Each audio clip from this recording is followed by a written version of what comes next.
subscribe to our channel and press the bell icon. Welcome to our YouTube channel Sarabdus Sattar Khan. 4.2 भोली part second. 4.2 का भोली ये chapter है 10th English का। इसका part second हम पढ़ने जा रहे हैं। Thus the years passed, इस तरह से कई साल बीत गए। The village become a small town, और जो गांव था एक छोटा शहर बन गया, यानी एक छोटे से कस्बे में शहर में तब्दील हो गया। The little primary school became high school, ये छोटा सा प्राइमरी स्कूल जो था वो अब हाई स्कूल बन गया था। There were now a cinema under a tin shed and a cotton ginning mill, और वहाँ पर एक सिनेमा हॉल भी खुल गया था जो पतरे के शेड से बना था, और कपास बुनने की या बनवाने की एक कारखाना भी वहाँ पर एक खुल गया था। The mail train began to stop at the railway station, और यहाँ के रेलवे स्टेशन पर एक मेल की यानी डाक की गाड़ी रुकने लगी थी। One night after dinner Ramlal said to his wife, एक रात शाम के खाने के बाद, रात के खाने के बाद रामलाल अपनी बीवी से बात करने लगा। Then shall I accept Bishambar's proposal, अब वो कहने लगा तो क्या मैं बिशंबर लाल का जो आया हुआ पैगाम है वो मैं उसे कबूल कर लूँ, मान लूँ। Yes certainly his wife said, हाँ उसकी बीवी ने कहा बिल्कुल। Bholi will be lucky to get such a well to do bridegroom, अब वो कहने लगी कि ऐसा खुशहाल दुल्हा पाकर भोली की किस्मत भी खुल जाएगी। A big shop, a house of his own and I hear several thousands in the bank, उसने कहा बड़ी सी एक दुकान है, अपना खुद का मकान है, और मैंने सुना है कि कई हज़ार रुपये उसके बैंक में भी जमा है। More over he is not asking for any dowry, और ख़ास बात यह है कि वो किसी किस्म का जहेज़ भी नहीं मांग रहा है। डाउरी यानी जहेज़। That's right but he is not so young, सही बात है वो, लेकिन वो तो जवान नहीं है। You know almost the same age as I am, अब वो कहने लगा कि करीब करीब मेरी ही उम्र का है, जैसा कि जितनी उम्र मेरी है। एंड ही आल्सो लिम्स, और वो पाँव से थोड़ा सा लचकता है, यानी उसके पाँव में लंग है। Moreover the children from his first wife are quite grown up, अलावा इसके कि इसकी पहली बीवी से जो बच्चे हैं वो काफ़ी बड़े हो चुके हैं। So what does it matter, his wife replied, तो इससे इसमें कौन सी बात है।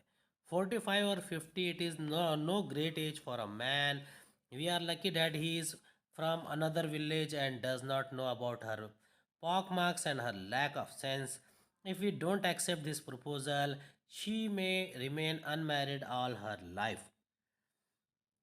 अब उसकी बीवी बोलने लगी तो इससे क्या फ़र्क पड़ता है, 45 से 50 आदमियों की कोई बड़ी उम्र नहीं होती।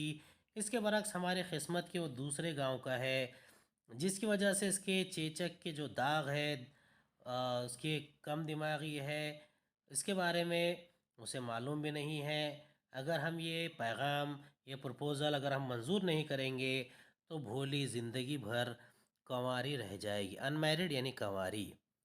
Yes but I wonder what Bholi will say, अब बाप कहने लगा मैं सोच रहा हूँ भोली क्या कहेगी। What will that witless one से, शी इज़ लाइक अ डम काउ, अब उसकी बीवी कहने लगी विटलेस यानी बगैर दिमाग की, वो बगैर दिमाग वाली क्या कहेगी, वो तो गूंगी गाय है। डम काउ यानी गूंगी गाय है। Maybe you are right muttered Ramlal, Ramlal बड़बड़ाया, हो सकता है कि तुम ठीक ही कहती हो। In the other corner of the courtyard Bholi lay awake on her cot, सहन के दूसरे कोने में, आंगन के दूसरे कोने में भोली अपने पलंग पर पड़ी अपने माँ बाप की धीमी आवाज़ में होने वाली बात सुन रही थी। And listen to her parents whispered conversation. Bishambarnath was a well-to-do grocer. He came with a big party of friends and relations with him for the wedding. बिशंबरनाथ एक बहुत ही दौलतमंद किराना दुकान वाला था। वो अपने बहुत से दोस्तों और रिश्तेदारों के साथ बारात लेकर शादी के लिए आया था। A brass band playing a popular tune from an Indian film headed the procession with the bridegroom riding a decorated horse. अब इसके पीछे सजे सजाए घोड़े पर दूल्हा जा रहा था। और ऐसी शान और शौकत थी कि ऐसा ठाठ था कि बस देखते ही बनता था। एक ब्रास बैंड था जो हिंदी सिनेमा का गाना भी बजा रहा था। Ramlal was overjoyed to see such pomp and splendour. Ramlal इस शान और शौकत को देखकर बहुत खुश हो गया था। He had never dreamed that his fourth daughter would have such a grand wedding। और रामलाल को ऐसा समझ में भी, उसने ख्वाब में भी नहीं सोचा था कि अपनी चौथी लड़की की शादी इतनी धूमधाम से होगी। भोली's elder sisters who had come for the occasion were envious of her luck। भोली की जो दूसरी बहनें थी, बड़ी बहनें थी, एनवियस यानी जलन, हसद करना, रश्क करना। तो जो भोली की जो बड़ी बहनें थी, वो जो इस मौके पे आई थी, वो इससे रश्क करने लगी। When the auspicious moment came, the priest said, "Bring the bride"। जब जब मुक़द्दस घड़ी आ गई, जब शुभ घड़ी आ गई, तो पुजारी ने कहा कि दुल्हन को ले आओ। भोली, clad in a red silken bridal dress, was led to bride's place near the sacred fire। अब सुर्ख लिबास में, सुर्ख जोड़े में जो सिल्क से बना हुआ था, अ, भोली दुल्हन के लिबास पहनी उस मुक़द्दस आग के करीब आकर बैठ गई जहाँ दूल्हा बैठा था। Garland the bride, one of his friends prompted Bishambarnath. Bishambarnath के एक दोस्त ने कहा कि दुल्हन को दुल्हन को माला पहनाओ। The bridegroom lifted the garland of yellow marigolds. A woman slipped back the silken veil from the bride's face. December took a quick glance. The garland remained poised in his hands. The bride slowly pulled down the wheel over her face। बिशंबरनाथ के दोस्त ने जैसे ही कहा कि दुल्हन को हार पहनाओ, दुल्हन ने गेंदे के पीले फूलों का हार ऊपर उठाया। मैरीगोल्ड यानी गेंदा। एक औरत ने दुल्हन को जैसे ही देखा, उसके चेहरे को देखा, रेशमी घूंघट पीछे किया। बिशंबर ने एक नज़र डाली और वो हार लिए वैसा का वैसा ही खड़ा रह गया। दुल्हन ने आहिस्ता से घूंघट वापस चेहरे पर डाल दिया। बिशंबर टू का क्विक ग्लांस यानी एक ही झलक देखी। The garland remained poised. Poised यानी अटक कर रह गया in his hands. The bride slowly pulled down the wheel over her face, यानी उसने अपना जो चेहरा है वापस से ढांक लिया था। Have you seen her, said Bishambar to the friend next to him, she has pox marks on her face. Bishambarnath ने अपने दोस्त से कहा कि तुमने देखा कि इसके चेहरे पर तो चेचक के दाग है। So what, you are not young either. तो उसके दोस्त ने कहा तो क्या हुआ, तुम कहाँ के जवान हो। Maybe, but if I am to marry her, her father must give me 5,000 rupees. अब वो बिशंबरनाथ कहने लगा कि अगर मुझे इससे शादी करना है तो इसके बाप ने मुझे 5,000 रुपये देना पड़ेंगे। अब देखिए, उस वक्त के 5,000 यानी आज के तकरीबन 5 लाख हो सकते हैं। Ramlal went and placed his turban, his honor at Bishambar's feet. Do not humiliate me, so take 2,000 rupees। Ramlal ने आगे बढ़कर अपनी पगड़ी, अपनी इज्जत बिशंबरनाथ के पैरों में रख दी और कहा, मुझे इस तरह जलील मत करो। ह्यूमिलिएट यानी जलील करना। टेक 2,000 रुपीज़, 2,000 रुपये देता हूँ। नो, 5,000 और we go back, keep your daughter. 5,000 चाहिए, नहीं तो हम वापस जा रहे हैं, अपनी लड़की अपने पास रखो। Be a little considerate, please। If you go back, I can never show my face in the village। ज़रा तो ख्याल करो, मैं तुमसे भीख मांगता हूँ, इल्तिजा करता हूँ। अगर तुम वापस चले गए तो मैं इस गांव में हरगिज़ अपना चेहरा नहीं दिखा सकूँगा। बी लिटिल कंसिडरेट, कंसिडरेट के मतलब होता है कि रहम खाना। देन आउट विथ 5,000, फिर उसने कहा कि 5,000 रुपये फिर लेकर आओ। Tears streaming down his face, Ramlal went in, opened the safe, and counted out the notes। He placed the bundle at the bridegroom's feet।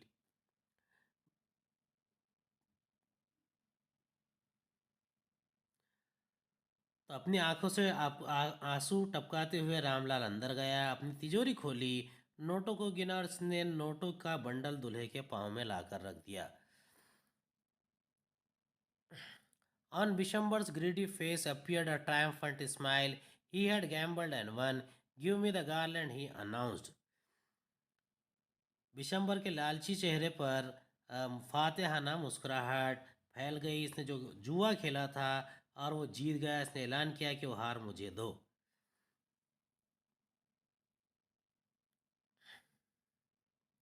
Once again, the wheel was slipped back from the bright face, but this time her eyes were not downcast.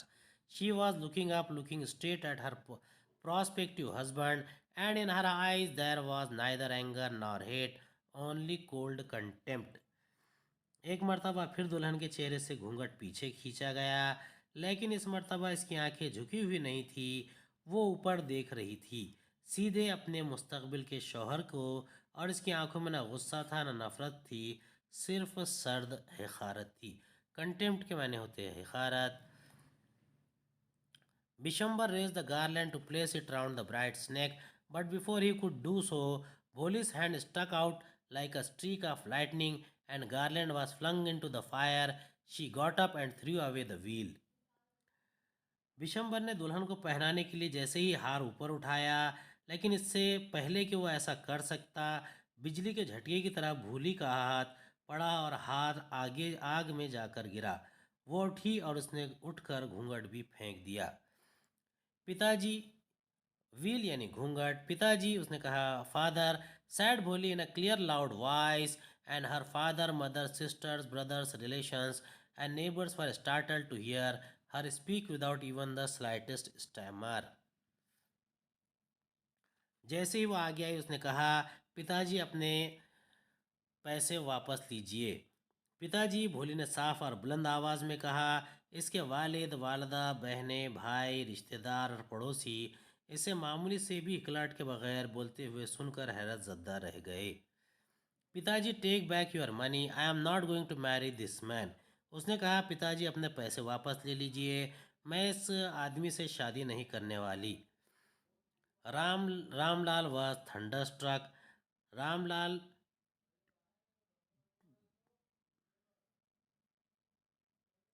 Ramlal भौचक्का रह गया। The guests began to whisper, so shameless, so ugly and so shameless. अब जितने भी वहाँ पर मेहमान थे, वो सब के सब एक साथ बोलने लगे, कितनी बेशरम लड़की है ये, एक तो बदसूरत है और इसके अलावा बेशरम भी। विस्पर करना यानी सरगोशी करना। Bholi, are you crazy, shouted Ramlal. Ramlal ने कहा, भोली क्या तुम पागल हो गई हो? रामलाल चिल्लाया, you want to disgrace your family, have you regard for out इज्जत। तो वो कहने लगा, क्या तुम्हें अपने ख़ानदान की को बेइज्जत करना है? हमारी इज्जत का कुछ तो ख्याल करो। For the sake of your इज्जत, said Bholi, I was willing to marry this lame old man, but I will not have such a mean, greedy and contemptible coward as my husband. I won't, I won't, I won't. अब भोली ने कहा, आपकी इज्जत के लिए ही तो मैं इस लंगड़े बूढ़े आदमी के साथ शादी करने पर तैयार हो गई थी, लेकिन ऐसे नीच, लालची और हकीर बुज़दिल को अपने शौहर नहीं बना सकती, हरगिज़ नहीं बना सकती। मीन यानी नीच, ग्रीडी यानी लालची, कंटेम्प्टिबल यानी कि हकीर, और कावर्ड यानी बुज़दिल। What a shameless girl, we all thought she was a harmless dumb cow. अब सब कहने लगे कि कितनी बेशरम लड़की है, हम इसे एक बेज़र गूंगी गाय समझते थे। भोली turned violently on the old woman. Yes, auntie, you are right. You all thought I was a dumb, driven cow. That's why you wanted to hand me over to this heartless creature. But now the dumb cow, the stammering fool is speaking. Do you want to hear me? अब वो कहने लगी, बूढ़ी औरत से भूली कहने लगी, हाँ काकी, तुम्हारा कहना दुरुस्त है, तुम सही कह रही हो। तुम समझते थे कि मैं गूंगी गाय हूँ, इसी वजह से तुम मुझे इस बेरहम जानवर के गले में बांधना चाहते थे, लेकिन अब ये गूंगी गाय, हकलाने वाली अहमक लड़की बोल रही है। क्या तुम समझते हो? क्या और कुछ सुनना है तुमको? Do you want to hear more? क्या और आपको कुछ ज़्यादा सुनना है? Bishambarnath the grocer started to go back with his party. The confused bandsman thought this was the end of the ceremony and struck up a closing song. बिशंबरनाथ जो पंसारी था, किराने की दुकान वाला था, वो अपनी बारात लेकर वापस जाने लगा। हैरान बैंड वालों को लगा कि शायद शादी की तकरीब ख़त्म हो गई, इसलिए उन्होंने इख्तितामी गीत बजाना शुरू कर दिया। Ramlal stood rooted to the ground, his head bowed low with the weight of grief and shame. Ramlal इसी जगह खड़ा था, इसका सर रंज, गम और शर्मिंदगी के वजन से नीचे झुका हुआ था। The flames of sacred fire slowly died down. उस मुक़द्दस आग के शोले आहिस्ता आहिस्ता बुझ रहे थे। तमाम लोग चले गए थे। Ramlal turned to Bholi and said, "But what about you? No one will ever marry you. Now what shall we do with you?" Ramlal कहने लगा कि लेकिन तुम्हारा क्या होगा, अब तुमसे कोई शादी भी करने वाला नहीं, हम क्या करें तुम्हारा। एंड सुलेखा और भोली said in a voice that was calm and steady, "Don't you worry पिताजी, in your old age I will serve you and mother, and I will teach in the same school where I learned so much. Isn't that right, ma'am?" और सुलेखा यानी भोली इत्मीनान से कहने लगी, फ़िक्र मत कीजिए पिताजी, आपके बुढ़ापे में आपकी और माँ की खिदमत करूँगी और जिस स्कूल में मैंने इतना कुछ सीखा है वहाँ पढ़ाऊँगी। ठीक है ना madam? The teacher had all along stood in a corner watching the drama. Yes Bholi, of course, she replied, and in her smiling eyes was the light of a deep satisfaction that an artist feels when contemplating the completion of her masterpiece. इतनी देर तक जो उस्तानी थी, teacher थी, वो एक गोशे में कोने में खड़ी पूरा ड्रामा देख रही थी। इसने जवाब दिया, हाँ बोली, बिल्कुल ठीक है। और इसकी मुस्कुराती आँखों आँखों में गहरी तमानियत की रोशनी थी जो अपने कोई आर्टिस्ट अपने शाहकार की तकमील के वक्त महसूस करता है। कंटेम्पलेटिंग यानी तकमील के वक्त।